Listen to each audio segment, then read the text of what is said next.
Hi everyone, I hope you are doing well. मैं हूं Saumya Singh and welcome to think basic fox. आज इस video में हम सीसैट के बारे में A to Z सब कुछ डिस्कस करेंगे, लेकिन स्टार्ट करेंगे एक सीसैट के रिगार्डिंग मिथ से। जो मिथ है कि students with maths background can clear CSAT easily, ये बिल्कुल बेसलेस है, बिल्कुल ही गलत है। बिकॉज आई नो पर्सनली मेरे फ्रेंड्स हैं जो इंजीनियरिंग बैकग्राउंड से भी हैं and few are masters from physics also, but still उनको डिफिकल्टी लगती है सीसैट क्लियर करना। क्यों? बिकॉज सीसैट सिर्फ मैथ्स नहीं होता है, CSAT is not equal to maths. ठीक है, there are many other things which comes under CSAT, जो हम अभी आगे देखेंगे, इन डेप्थ एनालाइज करेंगे जब। लेकिन हम सब जानते हैं कि सीसैट का पेपर सिर्फ एक क्वालिफाइंग पेपर है जिसमें आपको 66.67 मार्क्स लाने होते हैं। यानी out of total 80 questions you have to get only 27 net correct. But the game और the challenge here is in 27 questions को करेक्ट करना इतना आसान नहीं होता। Why? Because number 1, आपका माइंड जीएस पेपर के बाद ऑलरेडी टायर्ड हो चुका होता है, एग्जॉस्ट हो चुका होता है, जिस वजह से हमारी एफिशिएंसी ऑलरेडी सफर हो जाती है जब हम सीसैट के पेपर के लिए बैठते हैं। ठीक है, एंड अनदर मेजर रीजन कि हम सीसैट से घबरा क्यों जाते हैं, दैट इज हम में से बहुत सारे ऐसे लोग होंगे जो इसको लास्ट मोमेंट तक नेग्लेक्ट करते रहेंगे। डेली रूटीन में हम क्या करेंगे, प्रायोरिटाइज करेंगे जीएस सब्जेक्ट को, करंट अफेयर्स को, एंड जब हमें लगेगा कि हम ये दोनों चीजें अपने जो डेली टारगेट है उसको पूरा नहीं कर पा रहे हैं, तो उसी को करने में ध्यान देंगे और सोचेंगे लास्ट के 10-20 दिन में हम सीसैट देख लेंगे, फॉर्मुलाज देख लेंगे, ज्यादा से ज्यादा एक प्रीवियस ईयर क्वेश्चन पूरा सॉल्व कर लेंगे एंड दैट्स इट। फिर हमें लगता है कि हो जाएगा, लेकिन ऐसा होता नहीं है। क्योंकि जब आप वहां एग्जाम में बैठते हो, ड्यू टू लेस प्रैक्टिस क्या होता है, जब नियर अबाउट आपके 40-45 मिनट्स हो जाते हैं और फिर आप देखते हो कि आपके मुश्किल से 10-12 क्वेश्चन ही हुए हैं एंड उसमें से भी आपको 3 से 4 क्वेश्चन के आंसर्स में ही डाउट है, तब आपका पैनिक मोड ऑन हो जाता है। और जैसे ही आपका पैनिक बटन ऑन हुआ नहीं कि सीसैट का एग्जाम गया, आई am telling you this with my personal experience. दूसरी जो सबसे बड़ी प्रॉब्लम है, सीसैट के रिगार्डिंग हम अपनी स्ट्रैटेजी कभी नहीं बनाते, जीएस की स्ट्रैटेजी के पीछे हम भागते रहते हैं। हम प्रीवियस ईयर क्वेश्चंस को प्रैक्टिस नहीं करते हैं ताकि हम समझ सके कि एग्जैक्टली हम कहां गलती कर रहे हैं, हमारे एग्जैक्ट कौन से ऐसे एरियाज है जो स्ट्रांग है, कौन से ऐसे हैं जो वीक है। एंड इसका एग्जांपल आप स्क्रीन पर भी दे सकते हो, जहां पे both of the candidates have scored good in GS but unfortunately they have flunked in CSAT. इसलिए आज हम डिस्कस करेंगे कि सीसैट में कौन सी स्ट्रैटेजी या कौन सी एक अप्रोच आपको अपनानी चाहिए जो आपको बेनिफिट कर सकती है clearing this exam, even if आपने सीसैट को अभी तक हाथ भी नहीं लगाया हो तब भी। एंड दूसरी चीज कि सीसैट में एग्जैक्टली आता क्या है, क्या टॉपिक्स हैं जो आपको पढ़ने जरूरी हैं, उसमें भी आपको क्या चीज प्रायोरिटाइज करनी है या क्या चीज आप स्किप ओवर कर सकते हो। ठीक है, सबसे पहले हम बात करेंगे अप्रोच की। देखो, जब भी आप सीसैट के बारे में सोचो, आपको हमेशा बस टारगेट क्या रखना है कि 80+ मार्क्स आपके आने ही चाहिए जब भी आप 2 घंटे का पेपर देने बैठो। एंड इसके लिए इसके साथ में एक और चीज आपको ऐड करनी होगी कि 1 घंटे में आपको टारगेट बना के चलना पड़ेगा कि नियर अबाउट 20 to 23 क्वेश्चंस आपको कर लेने हैं 1 घंटे में। क्योंकि आप खुद सोचो, जब आप एग्जाम में नियर अबाउट 20 to 23 क्वेश्चंस कर चुके होंगे 1 घंटे में, अपने आप जो एक पैनिक वाला सिचुएशन होता है उससे आप नहीं फंसोगे, उससे आप बाहर निकल चुके होगे इमीडिएटली। ठीक है, उसके बाद आपको क्या करना है, प्रीवियस ईयर क्वेश्चन सॉल्व करने हैं। ठीक है, 2022 से जाते जाना है वापस। ऐसा गलती मत करना कि 2014 से आपने स्टार्ट कर दिया, बिकॉज इनिशियली क्या होता था, तब डिसीजन मेकिंग के रिगार्डिंग भी 4-5 क्वेश्चंस आते थे जो काफी इजी होते थे, लेकिन ओवर द ईयर्स पैसेज का पैटर्न भी चेंज हो गया है। अब assumptions एंड इन्फ्रेंसेस वगैरह आता है, पहले बहुत सिंपल रहता था। एंड कुछ टॉपिक्स जो मैंने आपको बताया डिसीजन मेकिंग, ये पहले आती थी, अभी नहीं आती है। इसी वजह से उल्टा 2022 से आपको लगाने हैं प्रीवियस ईयर क्वेश्चंस। ठीक है, एंड जब भी आप क्वेश्चंस जो है लगा रहे होंगे, आपका कोई क्वेश्चन चाहे बन जाए चाहे ना बने, आपको उसका कॉन्सेप्ट लिख लेना है। जैसे मैंने आपको यहाँ पे दिखाऊं, मैंने यहाँ पे टॉपिक वाइज अपने जब सॉल्व किए थे प्रीवियस ईयर क्वेश्चंस, तो मैंने ये कुछ कॉन्सेप्ट्स अपने फॉर्मूला शीट बना करके लिख लिया था कि कैसे सॉल्व होता है, क्या टेक्निक है किस टाइप के क्वेश्चन की। ठीक है, और ये इसलिए करना जरूरी है बिकॉज इसके 2 रीजंस हैं। सबसे पहला तो ये कि जो सीसैट के क्वेश्चंस हैं, आई एम टेलिंग यू, बहुत रिपीट होते हैं। जो कॉन्सेप्ट लगा होता है, the concept repeats many times but we tend to ignore it. हमें समझ ही नहीं आती है ये बात, क्योंकि हमने उस तरफ ध्यान नहीं दिया होता है। दूसरी चीज, जब आपका 3 घंटे का गैप होता है ना जीएस पेपर और सीसैट के बीच में, उस बीच में आपकी यही शीट्स आपको काम आएंगी। You keep revising them and आराम से सीसैट करने बैठो, आपको खुद डिफरेंस फील होगा, आपके क्वेश्चंस बनने लगेंगे। ठीक है, अब एग्जाम में आपको क्या टेक्निक अपनानी है वो यहां समझ लीजिए। सबसे पहले कोई भी क्वेश्चन को ईगो पे नहीं लेना है, चाहे आपको जितना ही सिंपल वो लग रहा हो, या आपने चाहे उसमें 5 मिनट लगा दियो और सोचा हो कि आपने इतनी मेहनत की है, अब तो मैं इसका आंसर निकाल के रहूंगी या रहूंगा। प्लीज ये चीज मत करना वहां पे, you have to avoid this. और आपको सीसैट में बस कोशिश करना है कि 2 राउंड लगाने हैं। यहाँ पे सिंपली आपको पहले राउंड में क्या करना है, आराम से क्वेश्चंस को पढ़ते जाना है, करते जाना है। जो भी क्वेश्चंस आपको पढ़ने के बाद ही लग जाएगा कि ये सॉल्वेबल है या नहीं है, इजिली सॉल्व हो जाएगा 2-3 मिनट में, तो उसको वहीं पे आप सॉल्व कर दो और मार्क कर दो, आगे बढ़ो।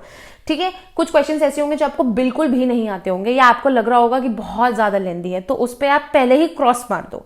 एंड कुछ क्वेश्चंस आप वो मार्क कर लो जब आपको पता है कि ये आपको आते हैं या आप इन्हें कर सकते हो, they are doable but they need time, उनको आप मार्क करके चल लो।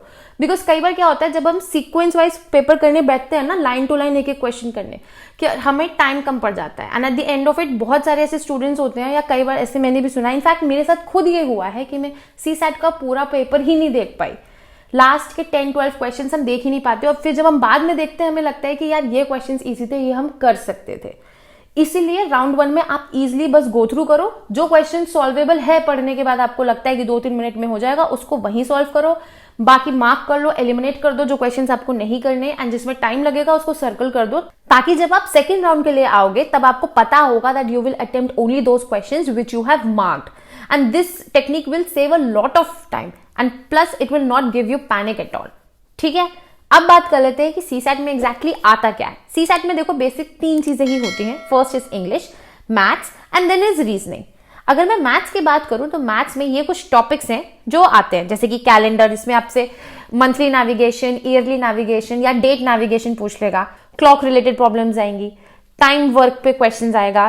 ठीक है, कि अगर 2 लोग मिल करके एक काम को इतने दिन में खत्म कर रहे थे, तो अगर सिर्फ एक बंदा ही उनमें से काम करता तो वो कितने दिन में खत्म कर पाता, ये वाले क्वेश्चंस हो गए। वहीं एवरेजेस के रिगार्डिंग क्वेश्चन होंगे, एजेस एंड नंबर्स का क्वेश्चन होगा। ठीक है। नंबर सिस्टम बहुत बेसिक है, एग्जैक्टली इस पे डायरेक्ट क्वेश्चन कई बार आ भी जाते हैं, कई बार नहीं भी आता है, लेकिन ये जो कॉन्सेप्ट है नंबर सिस्टम वाले, सारे जो भी फॉर्मुलाज हैं, ये शीट में आप देख सकते हो, यहाँ स्क्रॉल कर रही हूं मैं, ये सारे फॉर्मुलाज यूज होते हैं, बाकी क्वेश्चंस को सॉल्व करने में काफी हेल्प होती है, काम आते हैं। ठीक है। कई बार इनफैक्ट डायरेक्ट क्वेश्चन भी आ जाता है कि ऐसा कौन सा नंबर है जो 7 और 5 से डिविजिबल हो, दोनों से ही, लीस्ट सबसे स्मॉलेस्ट नंबर ऐसा कौन सा होगा, इस टाइप के क्वेश्चंस आते हैं। ठीक है। देन पार्टनरशिप के रिगार्डिंग क्वेश्चन रहेगा कि एक ने इन्वेस्टमेंट करी जनवरी में, दूसरे ने करी दिसंबर में, फिर उसके बाद उन्होंने कितना प्रॉफिट बनाया, इस टाइप के क्वेश्चंस हो गए। देन रेशियो प्रपोर्शंस पे क्वेश्चन होगा, परम्यूटेशन कॉम्बिनेशन पे क्वेश्चंस होंगे, क्यूब्स के रिगार्डिंग हो गए। ठीक है। परसेंटेज के रिगार्डिंग हो गए कि एक प्रॉपर रेक्टेंगल है, अगर उसका एरिया 10% डिक्रीज कर दिया, फिर 25% इंक्रीज कर दिया, देन टोटल कितना चेंज आया उसमें। प्रॉफिट एंड लॉस के रिगार्डिंग हो गए, स्पीड, डिस्टेंस एंड टाइम हो गया, बोथ्स एंड स्ट्रीम्स हो गया, mensuration that is areas, volumes and sides के रिगार्डिंग होगा। एलिगेशंस पे क्वेश्चन होंगे, मिक्सचर्स पे, पानी और मिल्क के मिक्सचर के ऊपर क्वेश्चंस पूछ लिए जाते हैं। डेटा इंटरप्रिटेशन से भी क्वेश्चंस आते हैं, और ये क्वेश्चंस स्कोरिंग होते हैं काफी। इसमें आपको थोड़ा एक बड़ा सा पैराग्राफ दे देंगे, उसमें काफी सारी डिटेल्स मेंशन्ड होंगी, काफी सारी स्टेटमेंट्स रहेंगी, उससे आपको 4-5 क्वेश्चंस नीचे दिए रहे होंगे, उससे आपको आंसर डिराइव करने हैं। तो बेसिकली ये एक ऐसा एरिया है डेटा इंटरप्रिटेशन जो आपको प्रीवियस ईयर क्वेश्चन से practice, please please please her question practice कर लेना जो पिछले 10 साल में पूछा गया हो। आप खुद सोचो कि अगर 3 से 5 क्वेश्चन आपको सिर्फ एक पैरा को पढ़ के आंसर करने के लिए मिल सकते हो, तो आपके कितने मार्क्स आप वहीं से कवर कर सकते हो आराम से। ठीक है। उसके बाद आपके ये tables, bar graph, pie charts पे क्वेश्चन आ जाते हैं कभी कभी, बहुत ज्यादा इतना इंपॉर्टेंट नहीं है। Then simple interest, compound interest पे क्वेश्चन आ जाते हैं, ज्योमेट्री पे आ जाते हैं। अब यहाँ पे फोकस क्या क्या करना है, जो भी एरियाज मैंने टिक किए हुए हैं, ये एरियाज हैं, इनको आप पहले प्रायोरिटाइज करना, पहले इनको कवर करना। ठीक है। उसके बाद जो बाकी यहाँ मेंशन एरियाज है उसको आप कवर करना। आप प्लीज जब भी पढ़ो प्रैक्टिस करो, प्रीवियस ईयर क्वेश्चन से करो, और वहीं से जो भी मैंने आपको पहले भी बताया कि कॉन्सेप्ट, जो जिस क्वेश्चन में जो कॉन्सेप्ट लग रहा है वो लिखो एक पेपर पे। आप ऐसे अपनी शीट बनाओ इस तरीके से कि एक टॉपिक की आपकी बस एक ही शीट हो, जो आप रिवाइज कर सको लास्ट में जीएस और सीसैट के बीच में। अगर रीजनिंग की बात करें तो रीजनिंग में यहाँ पे सीरीज के रिगार्डिंग क्वेश्चन आ जाते हैं, कोडिंग डिकोडिंग आ जाती है, इस तरीके से आप देख सकते हो स्क्रीन। डायरेक्शन के रिगार्डिंग क्वेश्चंस आ जाते हैं, ब्लड रिलेशनशिप के ऊपर क्वेश्चन होता है, आप स्क्रीन पे देख सकते हो। देन सीटिंग अरेंजमेंट के ऊपर क्वेश्चंस रहते हैं, सिलोजिज्म होता है, मिसिंग कैरेक्टर होता है। ये जो एरिया है रीजनिंग, ये काफी स्कोरिंग होता है, ये आराम से, ये ज्यादातर क्वेश्चंस यहीं से होते हैं जो आपके 2-3 मिनट में सॉल्वेबल वाले होते हैं। तो थोड़ा इसको प्रैक्टिस कर लेना। प्रैक्टिस हमेशा प्लीज प्रीवियस ईयर क्वेश्चन से ही करना, मैं बार बार कह रही हूँ, इससे ज्यादा कहीं से कुछ करने की जरूरत नहीं है, बिकॉज उसी से आपको आइडिया लग जाएगा कि कैसा क्वेश्चन आने वाला है। बात करें अब इंग्लिश की, तो इंग्लिश पे थोड़ा सा यहाँ आप समझ लो। यहाँ पे बेसिकली दो टाइप के पैसेजेस आते हैं, या तो बहुत छोटा पैसेज रहेगा जिसके नीचे एक क्वेश्चन रहेगा, या फिर एक थोड़ा सा बड़ा पैसेज रहेगा, 2 पैराग्राफ्स का मे भी रहेगा, एंड उसके नीचे 2 या 3 क्वेश्चंस आपको मिल जाएंगे। ठीक है, अब लेकिन क्वेश्चंस यहाँ पे हमें देखने में बहुत इजी लगते हैं, बट लेकिन जब उसे आप आंसर करने जाते हो तो ऑप्शंस बहुत ज्यादा कंफ्यूजिंग होते हैं, बहुत ज्यादा क्लोज होते हैं, तो इसको प्रैक्टिस करना बहुत जरूरी है। उसमें भी आपको ये एग्जैक्टली समझ में आना चाहिए कि भाई इन्फरेंस का मतलब क्या होता है एग्जैक्टली लिटरली, या एजम्पशन का क्या मतलब है, या कंक्लूजन का क्या मतलब है, बिकॉज ये तीनों इंटरमिंगल लगते हैं जब हम ऑप्शंस देखते हैं। ठीक है, हमें लगता है कि हम मार्क करने के बाद सोचते हैं हम एग्जाम के बाद कि हमने सही मार्क किया है, जब आप आंसर की मैच करते हो तब आपको समझ में आता है कि आपने गलत मार्क कर दिया। तो इसकी प्रैक्टिस करनी बहुत ज्यादा जरूरी है, जब तक करोगे नहीं तब तक समझ नहीं आएगा। एंड ये भी गलती मत करना कि आपने बस 1 साल का या 2 साल का लगा लिया previous year question, specially for English, because यहाँ पे क्या है कि यूपीएससी अपना पैटर्न चेंज करती रहती है हर साल, कई बार इजी पूछ लेती है, कई बार थोड़ा टफ पूछ लेती है, और ये जो भी पैसेजेस रहते हैं ये बेसिकली न्यूज़पेपर से ही रैंडमली उठाए हुए रहते हैं ज्यादातर। ठीक है, तो जब तक प्रैक्टिस नहीं करोगे तब तक बनेगा नहीं।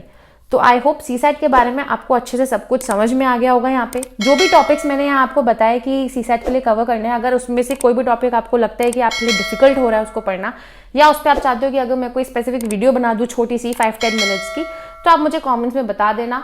मैं डेफिनेटली उस पर एक वीडियो आपके लिए जल्द से जल्दी बना दूंगी ताकि आपका टाइम सेव हो सके। तो आई होप ये वीडियो आपको अच्छी लगी होगी। बहुत जल्द मिलेंगे नेक्स्ट वीडियो में, तब तक के लिए take care and bye bye.